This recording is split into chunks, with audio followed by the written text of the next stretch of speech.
যেন আমাকে দাঁড় করিয়ে দিল এই রাস্তার মাঝে। কোনো একটা কাজের কারণে হচ্ছে এই রাস্তা দিয়ে আমি কোথাও যাচ্ছিলাম, যে কোনো একটা স্থানে যাচ্ছিলাম। হঠাৎ করে কাজটা কিন্তু খুবই জরুরি ছিল, অ্যান্ড এই জরুরি কাজটা আমি রেখে তারপর এখানে দাঁড়াতে বাধ্য হয়েছি বিকজ অফ এখানে যেই এত সুন্দর একটা বাতাস, এত চমৎকার একটা দৃশ্য, বিস্তৃত ফসলের মাঠ,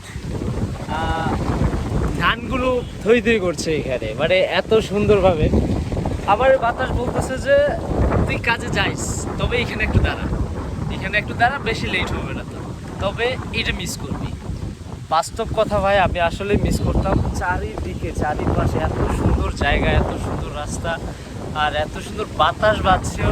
লিটারলি উপরের ইয়েগুলো দেখেন, পাতাগুলো কি পরিমাণে দোল খাচ্ছে। আমি এখানে না দাঁড়িয়ে থাকতে পারলাম না, এত সুন্দর একটা জায়গা।